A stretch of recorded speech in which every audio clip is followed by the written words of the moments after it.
second selection sees 13th place Newcastle playing host to 19th place Burnley. And Newcastle got the better of Everton in their last match in rather dominant style. The Magpies were 3-0 up at half-time with goals from Miley and Voltermada.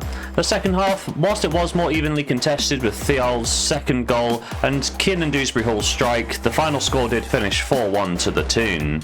When we take a look at the numbers, we can see that Newcastle were good value for the win. They just edged Everton when it came to possession and shots, but the quality of shots was much higher. 5 big chances created in the game and an XG over 2 times bigger than their hosts. In terms of form, that win for Newcastle means that it's back-to-back victories for the Magpies. When we take a look at their home record, Newcastle are fierce at St James's Park, winning each of the last 3 and 4 of the last 5 games at home.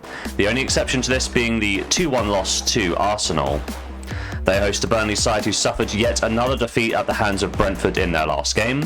Neither side really created much in the first period, with most of the action coming after the interval. However, it was Burnley that were on the receiving end of a lot of this action.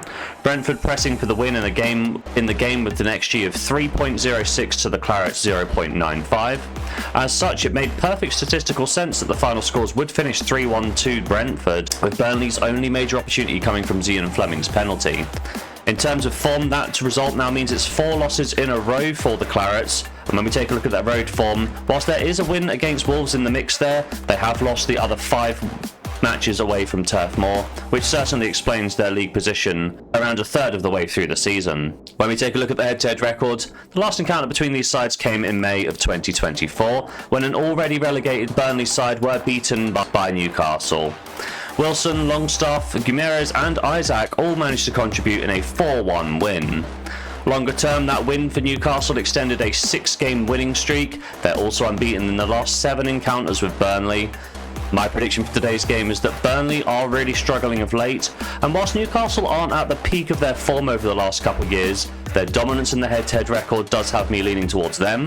Additionally, they are very strong at home, and I can see them winning this match in comfortable style. As such, I'm going to back Newcastle to win for a full stake here in bet number 3, and the final bet of today's episode.